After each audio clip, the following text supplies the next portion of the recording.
When I was in college, I actually was a banker, and I'm not made to be a banker, so... Well, it was actually very depressing to me because I interacted with a lot of people, doing transactions for them, and it just really surprised me as to how much money ruled their lives. Well, I'm always worried about money. Well, that was after the divorce. But yeah, $1,000 in debt, and I wasn't 30 yet.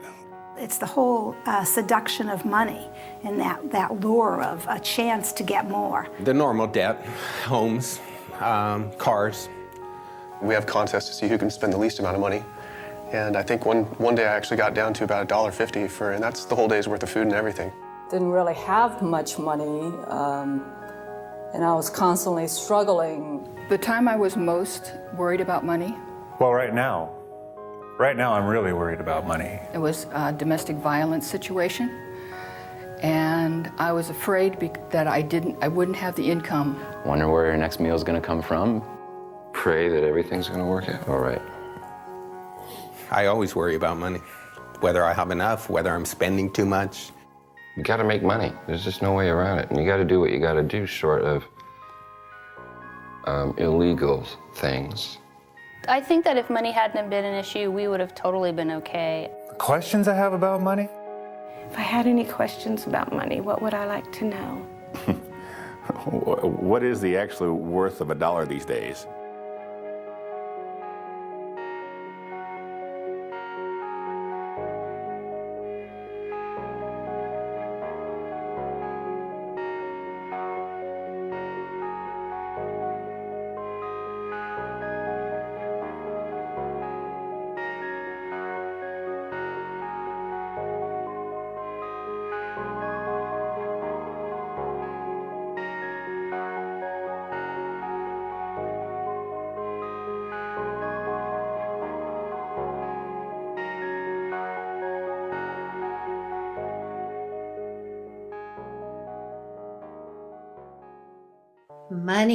Money is the source of much anxiety, much confusion, a great deal of suffering. Money makes the world go round. That's the one that everybody knows. Money is a tool to help people live a better quality of life. But somehow it's become the all in all. People think that money is life in itself. The standard view is that if you get richer, you get better off and you're happier. Well, it turns out not to be true. People's absolute standard of living, once they're above poverty, is pretty weakly related to happiness. I'm going to make a rough claim that about 95% of family feuds, problems, breakdowns, are about money. And I'm probably conservative. In America, to have $1 million means that you're successful. I mean, but what does that really mean? Why is that? What's so special about money? Why do we deal about money as basically the breakdown in the family? Why is it so frequent? Our relationship with money is so troubled and so upsetting, and it is not just for people who are trying to make ends meet or who feel marginalized, but even our global billionaires are completely freaked out about money all the time. So having more money doesn't really resolve these problems we have around money. Understanding the dollar. That means more than knowing what a dollar bill looks like or what a silver dollar is. For the first time, essentially the entire world, willing or not, subscribes to the same set of economic rules. The money system went global, and it began to disorder every local ecosystem and every local social system on the planet. At the bottom of all the rules is the rule that making money is always more important than anything else. We've made money more important than human life, more important than the natural world, more important than God or spirit. And on that really bed of lies, our relationship with money is resting. This is where we are today, is that the entire apparatus of assumptions underlying economics are simply wrong.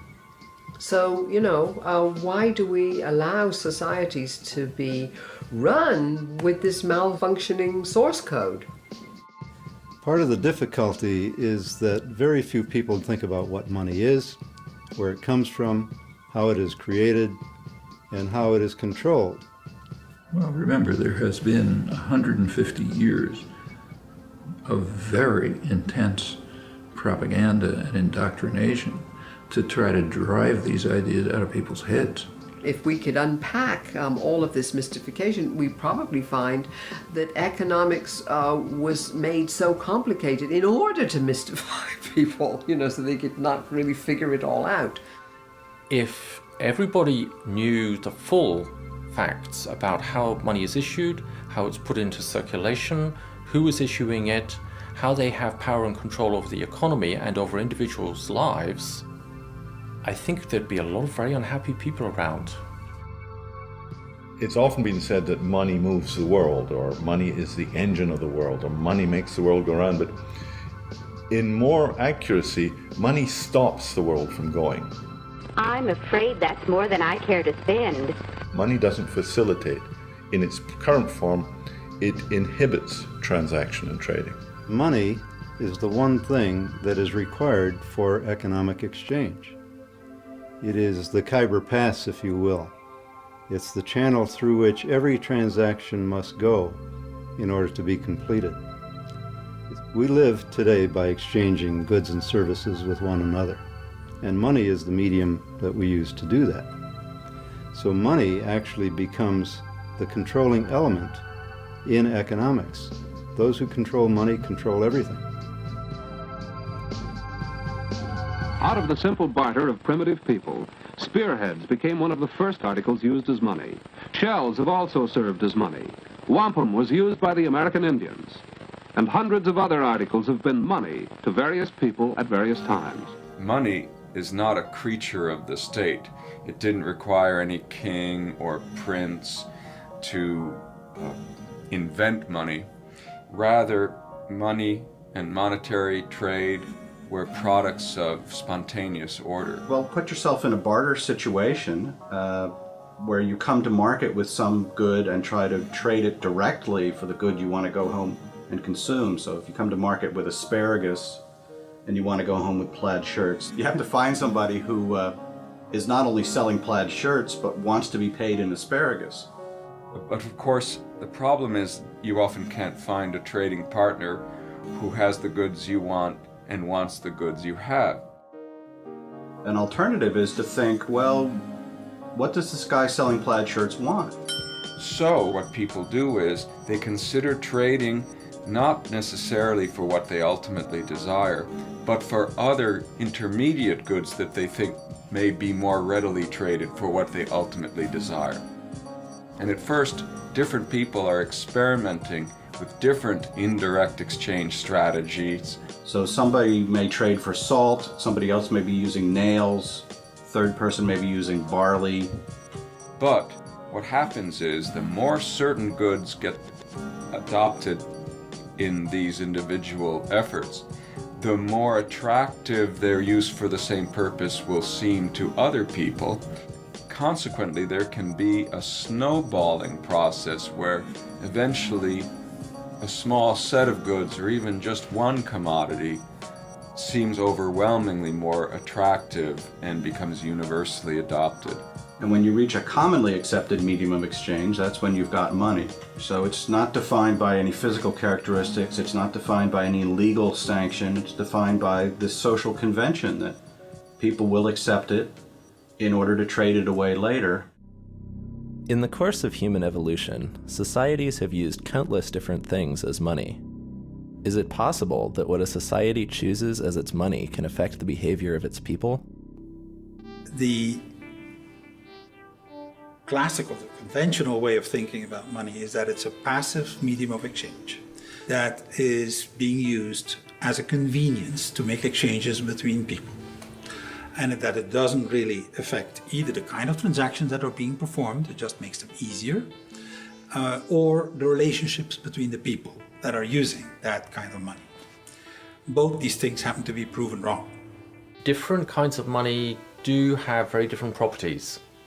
And one of the key properties is the level of abundance or scarcity of the item that's being used as money. If it's abundant, you will get a proliferation of trade. People will be able to exchange their goods and services fairly freely. If money is scarce, you create a very serious problem because you prevent people from actually being able to exchange goods and services. We have a number of studies now that actually demonstrate very clearly that depending on what one uses as a medium of exchange, the relationships between the people are different. That's a huge, huge implication right there. There are different kinds of monetary systems, and some promote very socially responsible behavior, and some promote very antisocial, destructive behavior. My view of money in any society, not just modern society, is a projection of the collective unconscious of that society. And the sign, the proof of that, is that every society takes its own money system for granted.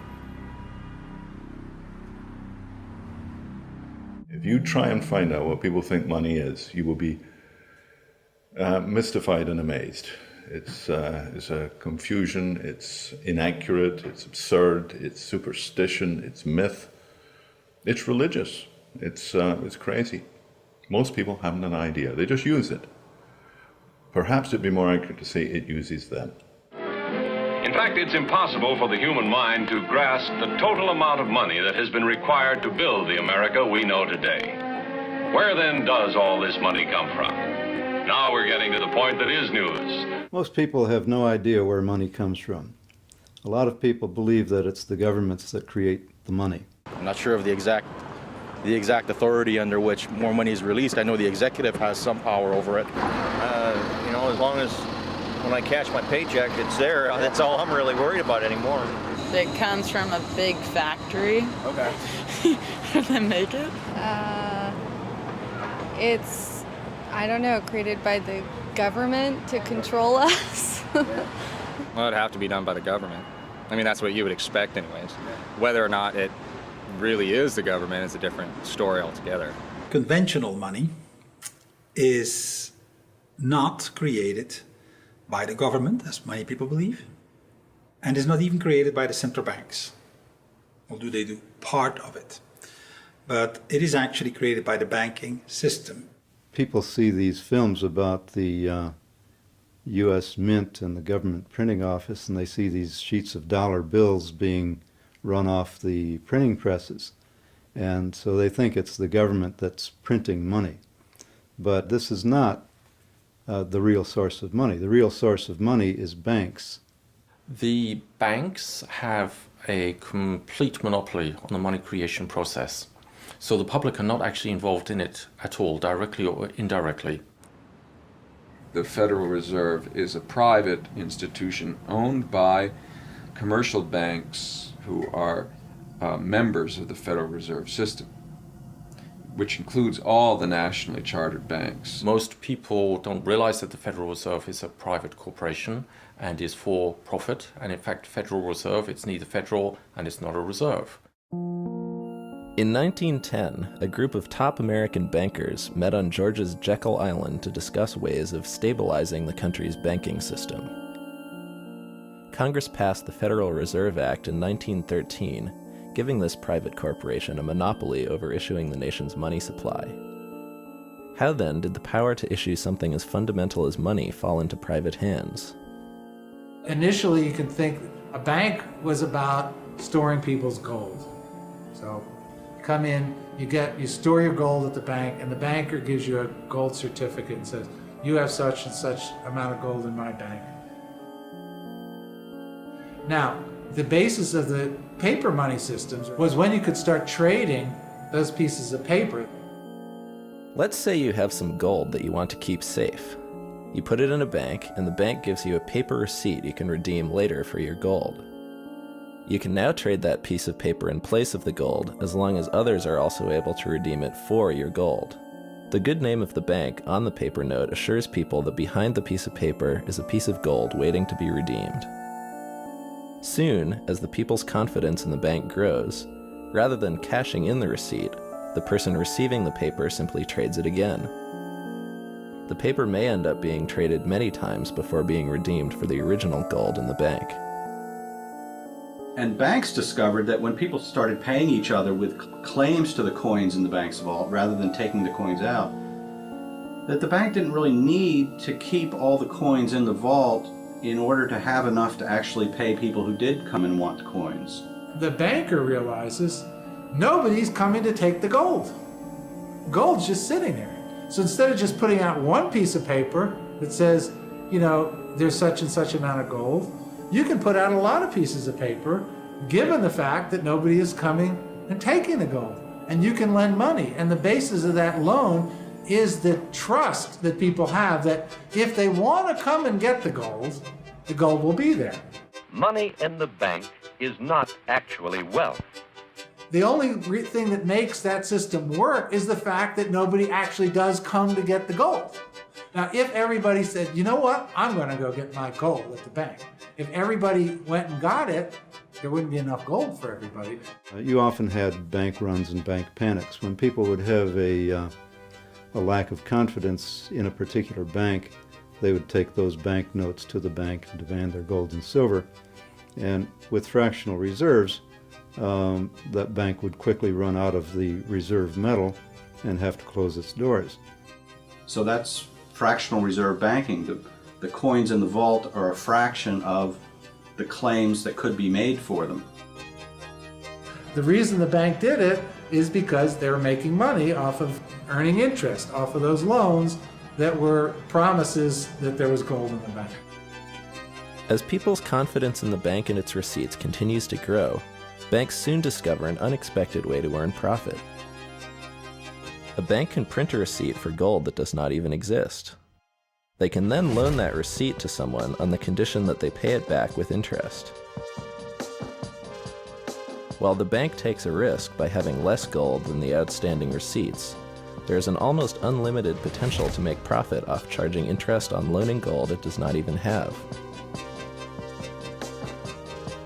If people catch on that there isn't enough gold to redeem their receipts, they will all go to the bank at once to get their gold. If this happens, there will be a bank run. The bank will fail because it is caught without enough gold to back up its receipts. In 1934, in an attempt to prevent further bank failures, a series of banking reforms slowly took away people's ability to trade their paper money in for gold or silver. In 1971, Richard Nixon removed the last vestiges of this convertibility. Today, our money can no longer be redeemed for gold or silver. Now we've gone beyond that to what I think of as an even more postmodern reality, which is we don't even see the money anymore. We don't hold it in our hands.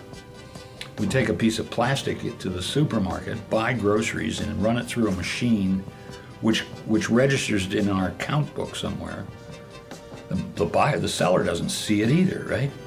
And at the end of the day, they balance accounts, and some numbers have been added to the supermarkets and taken out of ours account.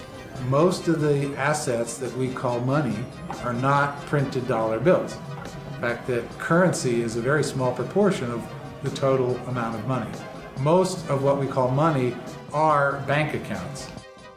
In the same way that banks used to issue more paper money than they had gold, today banks issue more bank account money than they have cash reserves. It is these bank account balances that make up about 97% of what we think of as money. If a landlord wants to know how much money you have before you sign a lease, you would show them an account balance and not a suitcase full of cash.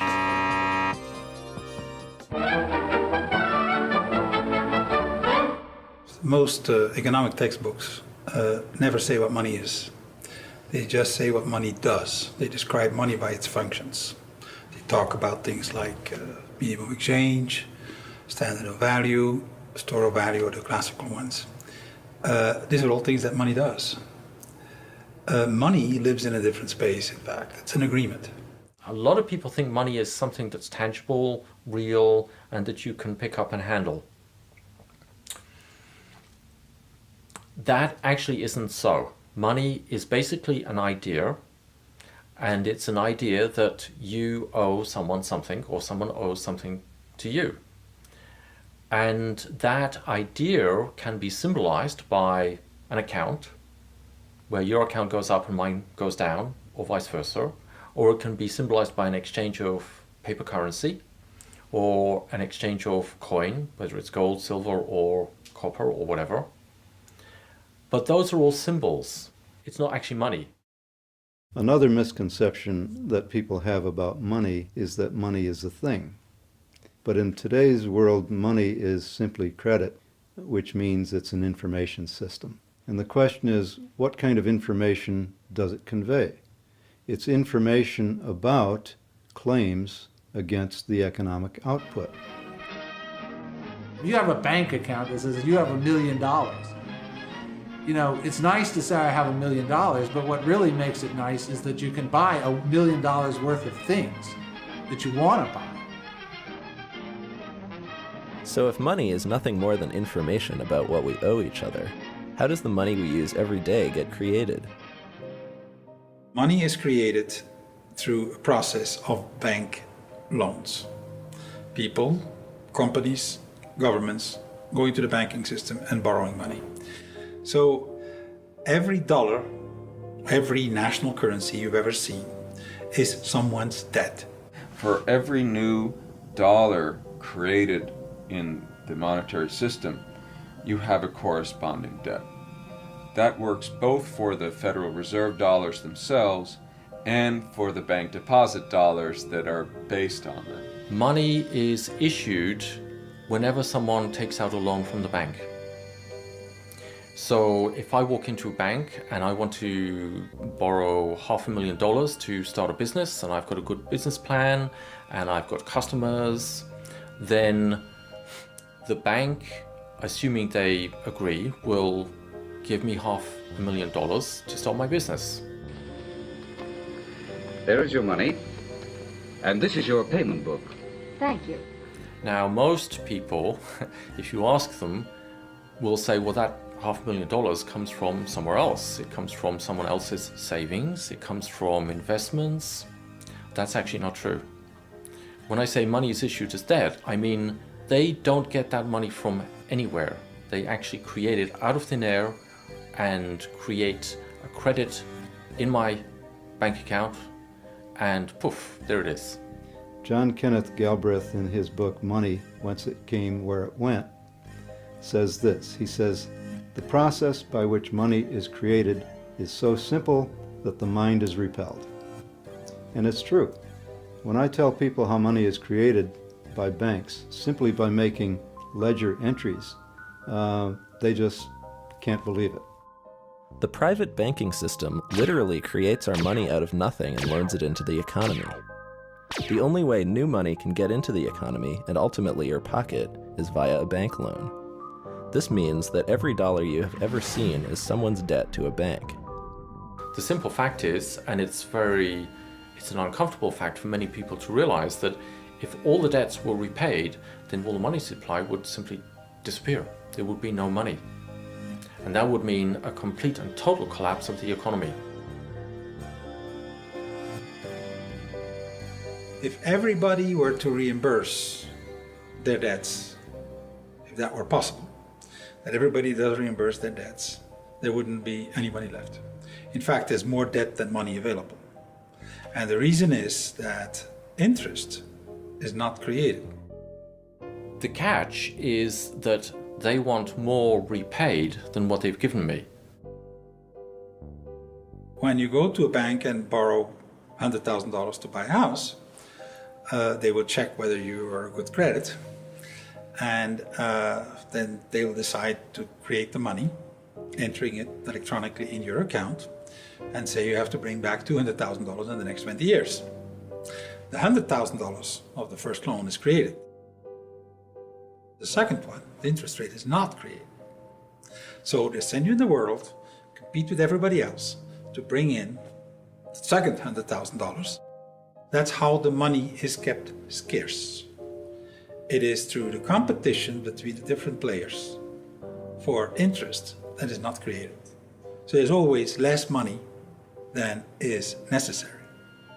Okay? And it's done systemically.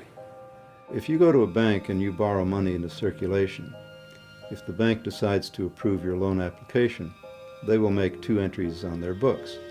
One is they will take your note, let's say it's a mortgage note, and that will be an asset on the books of the bank, and they will offset that with an equal deposit to your account, which is a liability on the books of the bank. So the money creation process is as simple as that. But the bank does not create the interest that you're going to have to pay year by year by year until this mortgage loan matures. So where does that interest come from? Where does the interest come from? I have to find that. Well, it has to come from some other loan that was made to someone else. So you have this inherent deficiency in the money supply. Not everyone can repay what they owe to the banks. At any given time, there is more owed to the banks than exists in circulation. Which means, inevitably, someone is going to lose the game. Someone is going to go bankrupt, and that has nothing whatsoever to do with the quality of the goods and services or the efficiency of the business. Nothing at all. Everybody in the economy is vying with everyone else to avoid defaulting on their loans to the banks. And the only way they can do that is by competing with one another for an inadequate supply. So it's like a game of musical chairs. It assures that there must be some losers, regardless of how competent they are in conducting their business. The money we get when we receive a loan is called principal. Our debt, however, is not discharged when we repay the principal. Bank loans are all made on the condition that people pay both the principal and the interest the bank charges. However, money can only be issued as principal. No one creates the interest, so the amount of debt owed is actually far greater than the amount of money there is to repay it. When a dollar is loaned into the economy, it begins a loop. Joe the farmer gets a loan from the bank and pays Tom for fixing his tractor.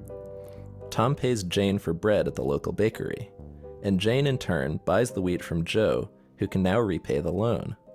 The problem is, Joe owes the bank interest on top of the principal. In order to avoid losing his property to the bank, Joe must go find other money making its own loop in the economy. He can now repay his loan with the interest, but the people in that loop are left without their money. They still need money to facilitate their exchanges and to repay the loan that issued the money they had been using. The only place they can get it is from other such debt loops. Since all money has an interest price tag attached, there will never be enough money to repay all the debt owed to banks. Therefore, some people will always have to go bankrupt or have their property repossessed by the bank. It's crazy. Sometimes it worries me because, what if there was like a collective understanding about how phony the money is when it comes down to it? What would people do? Would they riot in the streets? Who's propagating the illusion behind the money?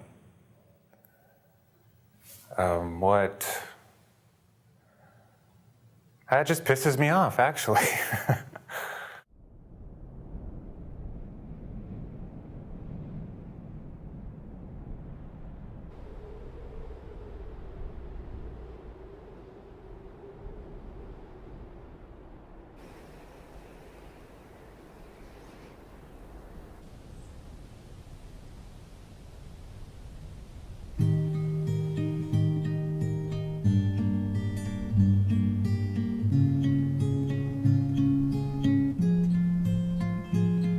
Whenever it rains, the trees direct a certain amount of the rainfall to the bark, and this bark is set up in these elaborate patterns to direct rain all the way around the tree. Wow, really? Yep. And in these crevices where bugs and ants and other critters live, you get a lot of exoskeletons that are shed in here. That then is dissolved by the rainwater. It runs down and it carries the phosphate from the bugs and the manure of bugs down into this. All of this organic material at the base here is what feeds the tree. So it's like a constant recycling of the material of life back into life.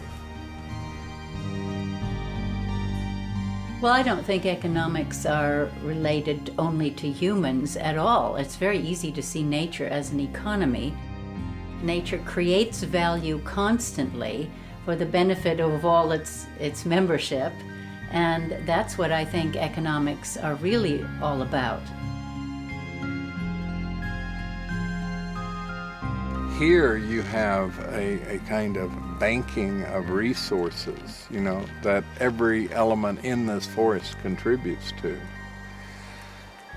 So it's more like a community of contributors, and you take what you need as you need it. So, you know, there's like a bank, like at the bottom of that fir tree, there's this bank of resources, and it's available to the tree, it's available to fungi, to the earthworm, to termites, to whatever comes along and needs it. And each time someone takes something, they generally contribute something.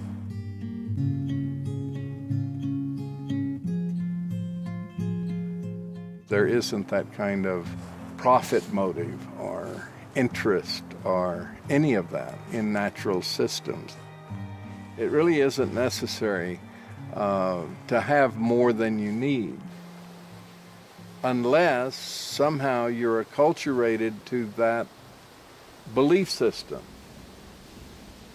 So there's a kind of scarcity boogie bear in human culture that always has us feeling as if there isn't enough or there's not going to be enough. So we've got to gather as much as we can and store it where no one can get to it and steal it from us or rob us or whatever. And then it doesn't really matter if we even use it. Most people's experience with money is that money is scarce.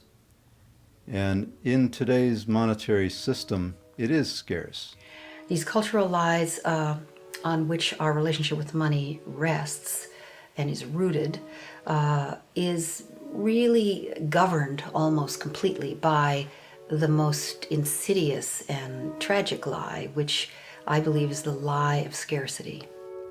Even the Federal Reserve publications claim that what gives money its value is its scarcity. And this is false. It's not the scarcity that gives money its value. When we're talking about credit money, what gives it value is its ability to requisition whatever you want or need from the marketplace. We actually swim in a set of unexamined, unconscious beliefs. And we look out into the world and we just fear that there's not enough to go around without any evidence, really. And then we make that true. The domination model artificially creates scarcity.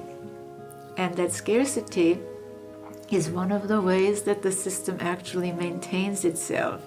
Not only material scarcity, emotional and yes, spiritual scarcity. I mean, what does it mean to have enough money? I mean, I guess you always want a little more. There's not enough time. There's not enough money. There's not enough sleep. So it's a constant battle with there's not enough. We don't have enough. It's not enough. I'm not enough. And that is a mindset. It's an unconscious, unexamined mindset that creates distorted behaviors that are inconsistent with who we are. The same thing that keeps a rich person from giving is the same thing that keeps a poor person from making. It's that conditioned way of thinking and seeing that we have to really begin to address. Those who consider themselves poor in this country are not poor. I think it's this scarcity mentality. I think it's a belief system that we all carry. And that there's not enough belief system has a second part to it. There's not enough to go around, and someone somewhere is going to be left out. And that inevitable fear or certainty that there's not enough to go around and someone somewhere is going to be left out is actually at the base of our political understanding of the world, our systems of governance, our educational system. It's even at the heart of religion. Of course there are scarcities that happen naturally. There's a disaster, there's a flood, all kinds of things can happen. But here you have a system that artificially creates scarcity so that then you get people who really are fighting for the spoils, and since there's so much control from up on top, it is a way of maintaining the disunity and the confusion of those on bottom. What it is, it's emasculated men. And what do men do when they're emasculated? They compensate with hypermasculinity. When you leave, particularly men, with no options, they get violent and they get destructive. I don't care where you're talking about. Go to Russia. Where do you think the Russian gangs are? Go to Northern Ireland. Go anywhere in the world. These devastating dynamics are engineered. So our experience of money as being scarce is an artifact of the money system. In a properly run monetary system, there will be no scarcity of money. There's not enough to go around and someone somewhere is always going to be left out gives us this very difficult and unfortunate permission to leave people out. Because if someone's always going to be left out, then it's your job and my job to accumulate more than we possibly could ever use or need to distance ourselves from ever being one of those poor people who gets left out.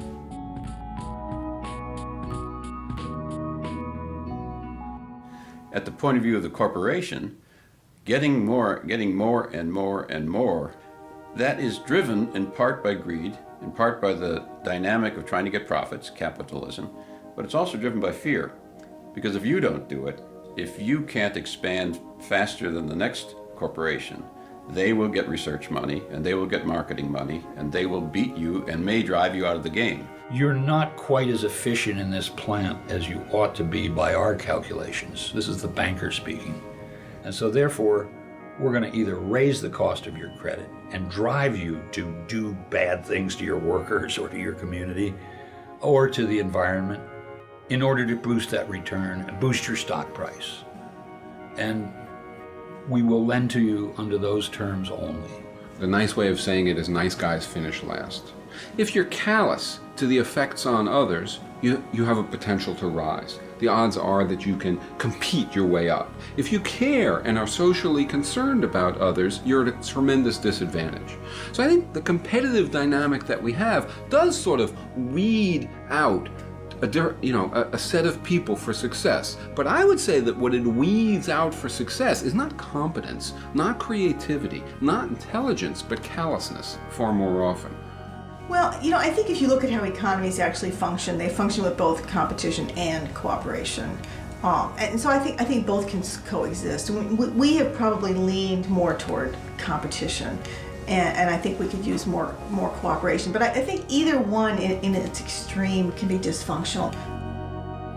Competition does have its place in urging us to our highest level of performance and fulfillment. But health is dependent on cooperation. We don't have the liver competing with the heart for blood and for nutrients. There is this inherent cooperation that leads to the health of the entire entity.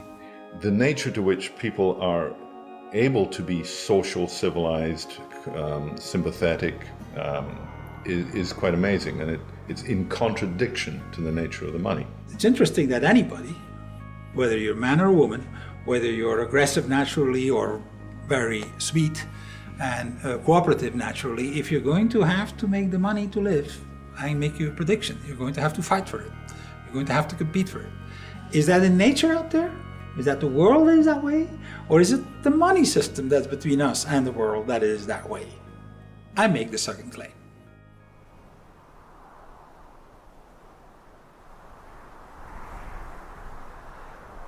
A lot of diversity here. We're starting to see a whole different array of plants come into being. So there's some lupins here. There's some strawberry, small wild strawberry. This broom with the yellow blooms on it. This is a nitrogen fixer and is stabilizing these slopes. And decomposters here, they're harvesting that broom. So what are these ants doing for the whole situation? Well, basically they're breaking carbon down. They're taking carbon, gathering it together and breaking it down. You got a great part of the umbellifera family. This is yarrow. They're deep-rooted, so they bring a lot of minerals up from the parent material. They go below this sand and dig into more than silica to bring up things to the surface that'll nourish these other plants. So you got a lot of complexity here. A lot of plants cooperating with each other to try and create an ecosystem that stabilizes this shifting sand surface here. Ecosystems are based much more on cooperation than they are on competition. We tend to deify cutthroat competition. And there is some competition in nature, but there's much more cooperation. Species move from competition to cooperation because they discover the economic value of cooperating. It is cheaper, more efficient. All you have to do is look at our Pentagon budget and see that a tiny fraction of it would really develop countries that we've been leveling instead. Very much more cost effective to make friends of them than it is to keep them as enemies.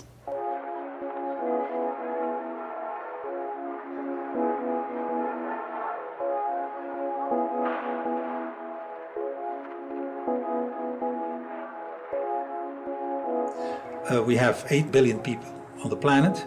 There's 1 billion of those that are happy to work but can't. There are no jobs for them. Some would argue that these people are unemployed because they lack skills or because they don't want to work. And that may be true in a few cases, but in the vast majority, that's not the reason why they're impoverished. The reason why they're impoverished is because you have this scarcity of money. The first question I ask is, am I going to be stuck being a janitor forever? And they were like, oh no, there's all kinds of chance for advancement. You could go to calling. We've got data entry. You've got all kinds of computer skills. And then 4 months passed and I addressed it again and got a different story. It was like I had no value. My self-esteem was going down because I can do more than just clean bingo tables and clean toilets. If you have an economy which is generating only a limited number of good jobs, are you surprised that parents feel it's really important to teach their kids how to compete on every level? They want their kids to get those jobs. You know, another kind of response would be to get together and say, hey, wait a second, there's a problem with the structure here. But, you know, we have a very individualistic response to the problem. At the time of the Civil War in the United States, which is a very interesting turning point, midway in the Industrial Revolution, industrial rebuilding of the United States, slavery in the South was obviously condemned, but the counter-argument was something they called wage slavery. And what did that mean? It meant that you had no protection. You could be fired at will without a job. You could be thrown out on the street, and you were a wage slave was the term. 13th Amendment, which says you cannot treat a human being as a commodity for buying and selling. And the new economics is you can no longer buy or sell labor, but you can rent it. So the wage is you're renting somebody. The word job was invented in the industrial age in England. It didn't exist before. And it describes a pile of things that one does for money. Work is a very, very old concept. And work is something you do because you're passionate about, or because you're good at it, or because that's what you love doing. A job is specifically something you do for pay. Pay in national money, to be precise. Tell me, why are you interested in this job? I need a steady job, Mr. Wiley, with a chance to go places.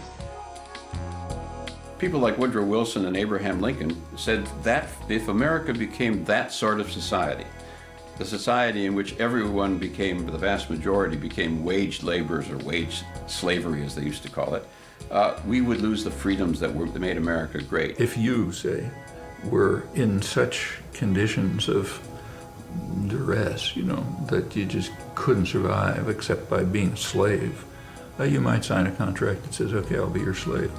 That's by your own free will. I mean, are we going to take that seriously? I mean, under some pathological assumptions, I suppose. We live in an economy which takes 80% of each new generation and educates that 80% to obey orders and to endure boredom, and stifles their creativity, and stifles their capacities, and curtails them. They are systematically crushed by a system which does what? Which fills slots. And 80% of the slots need people who just do rote, tedious, repetitive labor, at least at work, and therefore are acclimated to doing that. Most of my jobs I've never really liked. I've never said, this is great, I can't believe I'm getting paid to do this. Yeah, there was a job I really, really despised, but the money was really good. It wasn't the job that I wanted, and my daily life and my work experience was just not making me happy. I mean, you could say, you know what, this is a terrible job, I don't want to do it. It's a free market, you have total choice to not show up under these terrible conditions. At the same time, if you don't, little problem here, you're not going to eat, and your family isn't going to eat. And that's why people do it. Yeah, I really hated that job. I think many of us nowadays feel the way Charlie Chaplin role modeled long ago, like cogs in wheels, that we're stuck in the machinery of our economy, that we have very little choice. We have to work a 9-to-5 job and watch a little TV and go to bed and do it all over again.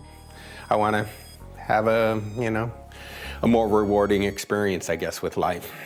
And based not just to make money and to say, oh, this year I made 10,000 more than last year. I think that this whole idea of a middle class in this country is ridiculous. There is no middle class. There's no such thing as that. They're the working poor too, because their whole lifestyle is financed to death. They have the big, beautiful house, the 2 lovely cars, they're putting their kids through college. But if they get fired from their job, all of that stuff is over. I've always been kind of a cynical person, so I guess to me, doing jobs to just support yourself is just pretty much what life is about. It's that we do the work we do so often simply for the money. Now, since we're all chasing this money around, it utterly patterns our society. So hardly realizing it, they come into their purchasing stage and are off on a wild, non-stop ride.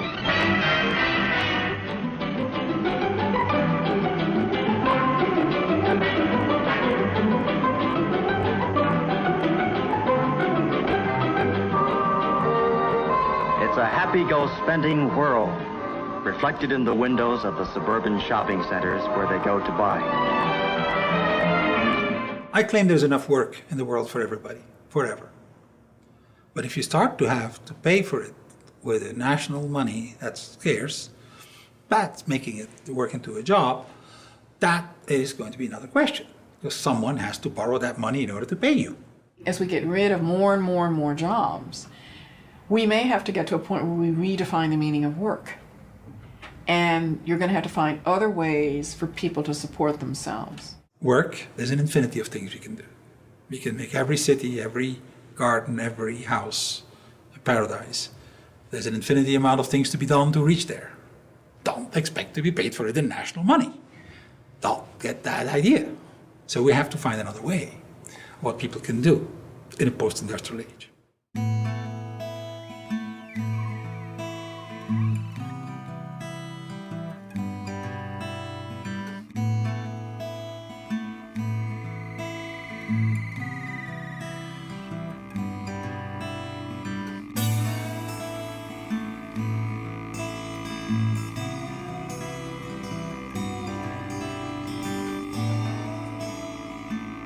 One of the things about local currency, I think that a lot of people are embracing it because they're starting to understand more about our federal economic system. Federal reserve notes don't necessarily serve the best interest of local communities, and local currency can help tip the scales back into that mindset.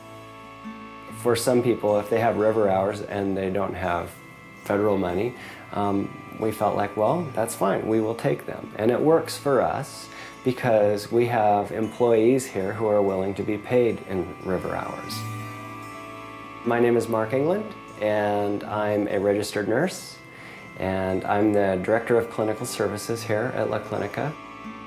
We're not a free clinic, we expect payment, but we also work with people because we understand that people also need to buy food and shelter and other things to keep themselves alive as well.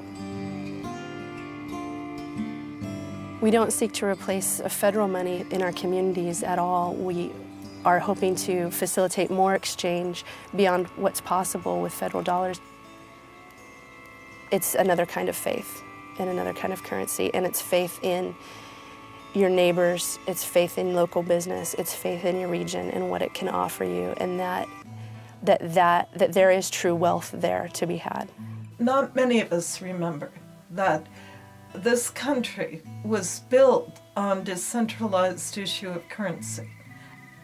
By and large, what it meant was that the various regions of the United States could develop in a decentralized way according to the resources and the skills that they had in a region. And that's what created the great diversity and economic wealth of this country. Complementary currency, in my definition, is an agreement in a community to use something, just about anything that they can agree on, as a medium of exchange. That's other than national conventional money.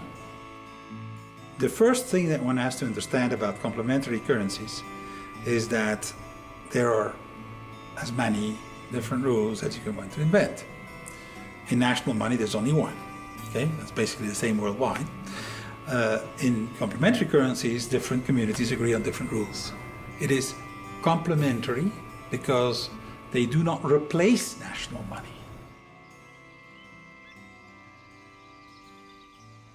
A local currency is something that is issued at the time that it's backed by goods and services in our community.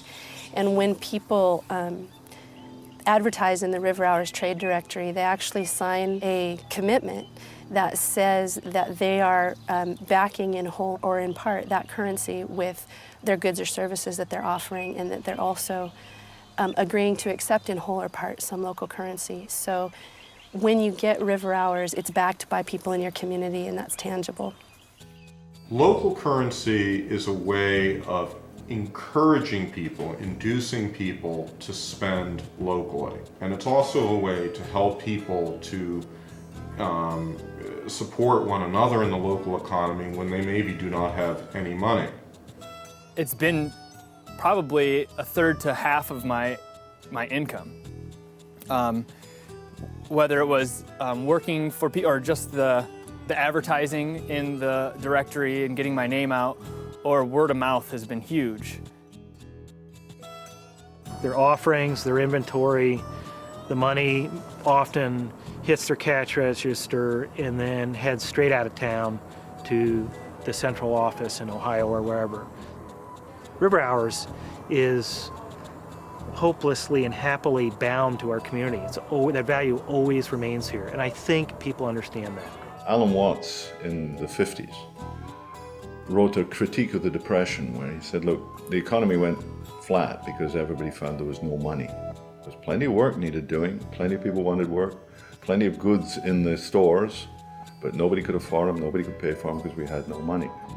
And he said this was like going to build a building. And you've got the materials, you've got the tools, you've got the skills, you've got the drawings, you've got the planning permission, you've got the weather, you've got the will. No inches. Damn. We had a bunch of inches, but then big project on the other side of town, they're using all the inches. We don't have any inches because all the inches went over there. I guess we're out of work. Well, that's exactly what we do with money.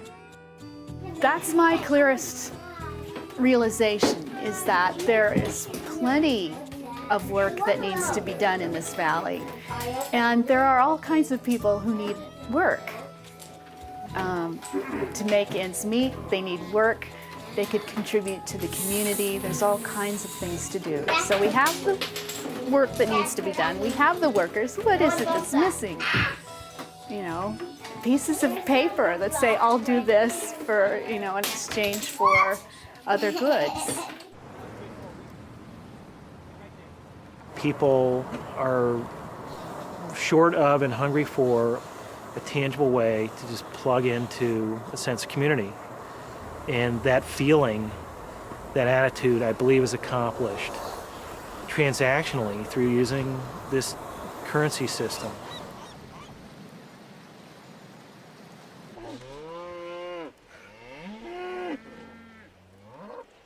Once they get the concept that, you know, we can spend the money here and it stays here and it helps out our school system and our children and our future and everything, people really get a hold of it again.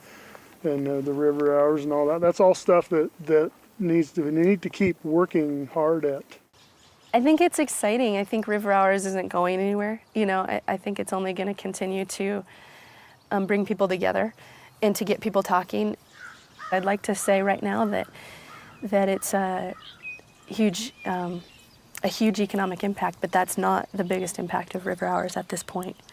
The biggest impact is people starting to shift into recognizing and realizing that local communities can become more self-sufficient in every way.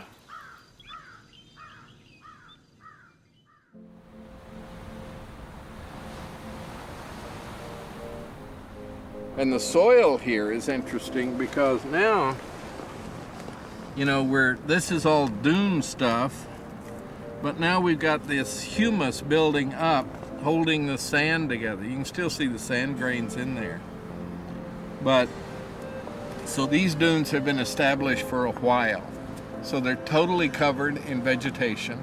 Everything has reached a certain amount of stability.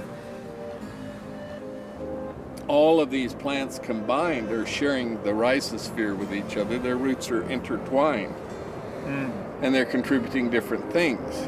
These plants root associate either with, probably here it's a fungus that can actually take nitrogen out of the atmosphere and fix it on their roots. Can actually fix it so that the pine tree can get it. The pine tree in exchange will, through photosynthesis, create sugars and send it down and feed that to the fungus. So there's this interaction going on all the time that is mutually beneficial. What we're doing is really reinventing the exchange process. We need to mediate exchanges in a different way than we've done before. The debt money system creates money on the basis of interest-bearing debt. It's not debt itself that is at fault. It's the interest component that's attached to the debt. And the interest component does not get created when banks create money on the basis of collateral. Some people are really Luddite about this, and they think, well, we should be back to gold and silver, and that's a metal, precious metal that doesn't change with time. That's all nonsense in my view, just nonsense. And a lot of earnest, good people devote their lives to trying to prove that somehow the world is going to hell because we have this symbolic money rather than the real thing. I would say don't waste your brain cells on that subject. It doesn't lead anywhere, and it's actually quite reactionary if you think about it. We have to start thinking about money as an information medium, not as a substantial thing. It has been merely an information medium for a couple of hundred years in most respects. But nonetheless, we've stuck ourselves with the idea that there's only so much money. That's the core of its reality concept. That all there is so many trillion dollars or euros or yen, and what we're doing is juggling them. comes from you, goes to me, goes to him, goes to her. It's to and fro, and we're juggling with a real thing. Therefore, we are always going to have shortages. How can we mediate our exchanges without creating a pervasive sense of scarcity? Are paper currencies like river hours really the best way to solve this problem? Or are there other, more effective approaches? River hours print their currency. And as soon as you print a currency, you have, in fact, in my opinion, created a problem, because you've created a limited supply currency, which means there's only so much currency as there are notes in circulation. And then you end up with the same problem you have if you have something like a currency backed by gold, which is there's only so much gold. A mutual credit system, there's unlimited currency available in potential, and that's one of its great strengths. In a mutual credit system, each person has an account. And at some times your account may be positive, at other times your account may be negative. Now, it's this allowance for a negative balance that is the fundamental feature of a credit clearing system. This negative balance represents credit that's been extended to you by the rest of the community. My name is Francis Ailey. I'm the president of Fourth Corner Exchange. We are a mutual time exchange, mutual credit exchange system. We have over, as of today, 650 members, and about 400 of those are in Bellingham. I'm Jean Brecken. I offer reading out loud, singing, playing the piano, word processing, writing, and office work. Hi, I'm Lynette Allen, and I'm offering websites, design and development. One of my favorites is I have this great apple tree, so I have a lot of apples that I have sold for time dollars and changed a 4-year-old's concept of where apples come from. And don't come from the store, they come from a tree, and Grandma was very happy that he learned that. In a case of mutual credit systems, the rule is, the game is, I do something for you, I get a credit, you have a debit. The sum of our two is 0. So, in other words, net, we've done nothing. But I have a credit and you have a debit. I, as a seller, may allocate to you some good or service that you need at the time. I get a credit to my account, you get a debit to your account. Your debit means that you owe something to the community of traders in our credit clearing circle. My credit balance means that the circle owes something to me. I've really been enjoying a lot of things. Chicken soup from my friend Mary Stanton. I buy the chickens and she makes the soup. It's wonderful. When with my credits, I can go and get the cookies of my neighbor, and you can work in her garden to pay for your debit. We've created a currency between the 4 of us. Try that to do with dollars. It doesn't work that way, does it? I need to go and borrow it, or I need to earn it, competing with everybody else to get it. Okay? In this game, we created ourselves. In a mutual credit system, everyone has an account. This account can go positive and it can go negative. When Bob repairs Andrew's hotel, Bob receives a credit and Andrew receives a debit. Bob can then use that credit to buy catering from Christine. Andrew works off his debit by providing lodging for Daniel. When Daniel does dental work for Christine, the credit and debit are cleared. No hard cash was needed, and everyone gained something in the transaction. It's like this network. It provides more security for me, just knowing that I'm part of Fourth Corner Exchange. And for instance, during the winter, part of my fence blew down in a storm, and I was able to find somebody, a carpenter, who came up all the way from Mount Vernon and put that fence up for me within a few days. Over the long run, we expect that each person is going to put in as much as they take out and take out as much as they put in. But we allow these temporary imbalances in order to facilitate this exchange process. This is the fundamental function of money. As more people join the mutual credit clearing circle, this process can become more dynamic.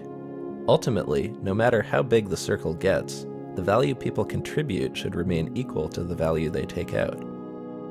This is money created not by a hierarchy, but it's a medium of exchange that's created between us. Okay? We create the medium of exchange. Second, there's no interest. Okay? Third, it's not scarce.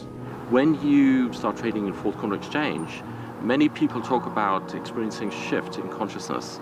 There's not a scarcity of that currency, so there's much less competition. So you end up with a completely different experience, and people talk about how cooperative, supportive. People are really concerned about your well-being. So the primary distinction between money that is tight, scarce, limited, comes from them, and money that is free, available, sufficient, and comes from us, is that with one, we are in fear and greed and competition, and with the other, we behave like sensible human beings. We are more generous, we're more comfortable, we're more giving, we're more willing to receive. It's made me a lot more willing to share my home, open up my space. I'm not as afraid of people as I once was. I think that this organization has the potential of making things really livable as time gets harder in the future, not only in terms of the goods and services, but in terms of the connections in the community. Community needs to become our safety net, I believe, the way the economy is going. You know, I only thought that everything I did, I'd have to, you know, pay out of my pocket for some way. And so now I realize I have these options. So I kind of see it as a relationship-based consumption.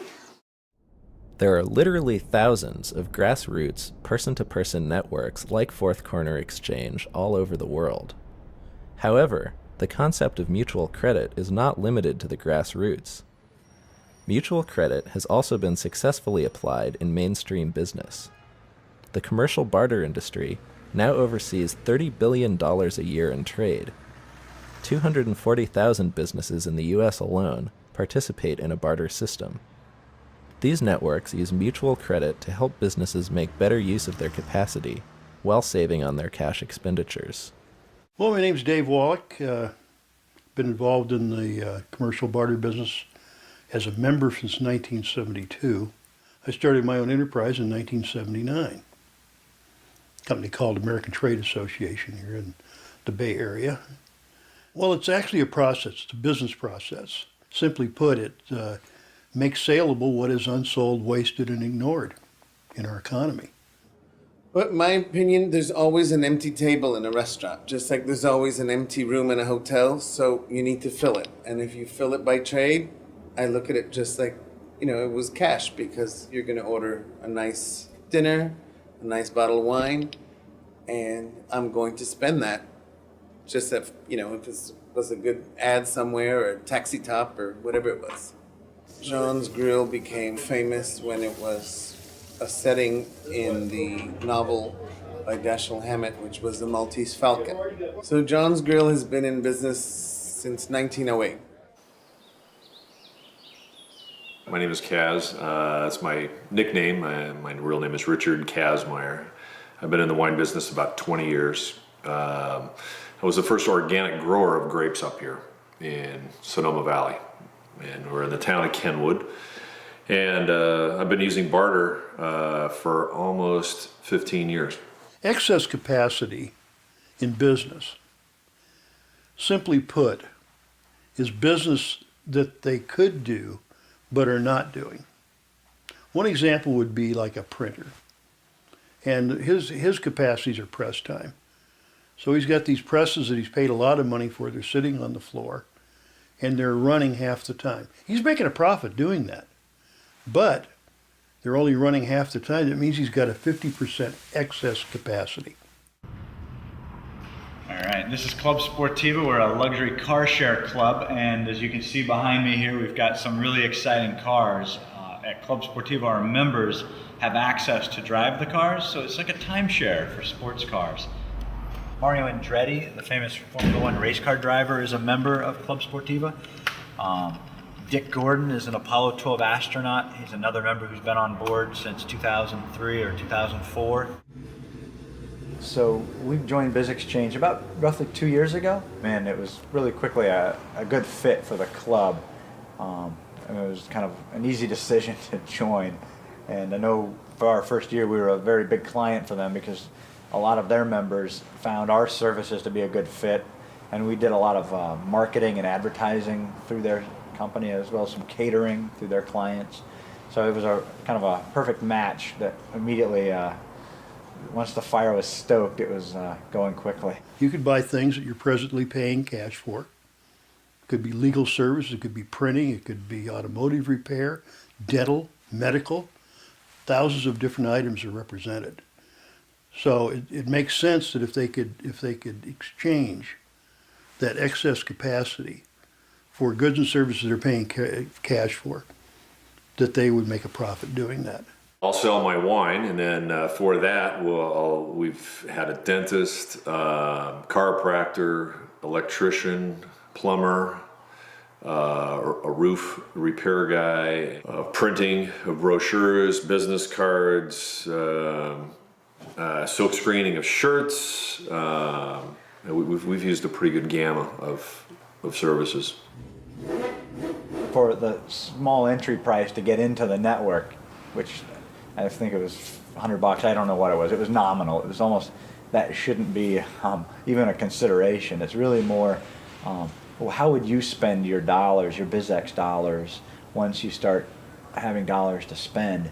And if it's some things you either would spend otherwise anyway, or on things you'd like to spend on but you haven't, it should be a no-brainer.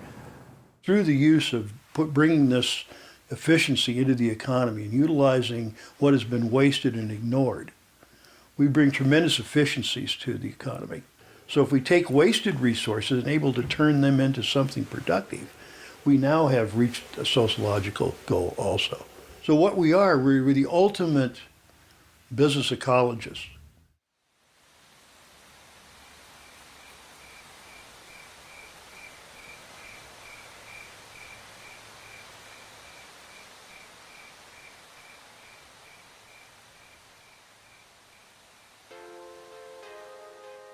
You can't even begin to talk about how do we think like an ecosystem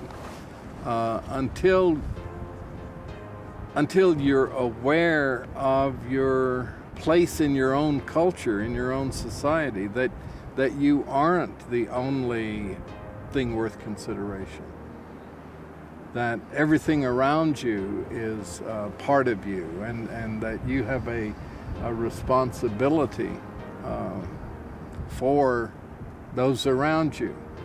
And in order to be aware of your place, you have to look at the place and understand the place, right? And it's, Earth, planet Earth. There is without a doubt a mega crisis that we're facing in the coming years. And the big elephant in the living room is the money problem. And unfortunately, most people who are active in the sustainability movement and the environmental movement don't understand the nature of this problem. And we're not going to make any significant headway with sustainability or restoration of the environment until we solve the money problem. This is part of the hallmark of a pre-democratic society, is that it functions by taboo. We have certain assumptions, we accept them, we do not question them. If you want to be part of the tribe, you will speak the language of the tribe and you will follow the rules of the tribe. I think that we will evolve to, number one, become aware of the blind spot of that what money does to us. That our money is actually like an iron ring that we put through our nose, and it's leading us in directions that may not be the ones that we want to go consciously. It is like the playing cards. It is something that maybe we all kind of know in the back of our minds that it might be like that. It's just one of those things that you know, but you don't really want to know. Most people, most of us, get up in the morning for things other than just money. We care about things like family and, if you will, betterment. development as whole human beings. People are not fools forever. And I think we're going to see very strong reaction to this as the pain grows and as the difficulties grow. And that's the time to begin building serious ideas about where we go for the future. I think we have the opportunity to bring forth an environmentally sustainable, spiritually fulfilling, and socially just human presence on this planet. And I think that is the power and possibility of our time. I think we can use money as a tool, as a servant to what we want to become, rather than be victims. We don't need to have all this suffering around money. We can free ourselves from it. And the economy can be much healthier and much more of service to all of us. Time to become aware, time to have a consciousness of our potential. And I think our potential as humans is infinite. Let's not limit ourselves through the medium of exchange. Time to wake up.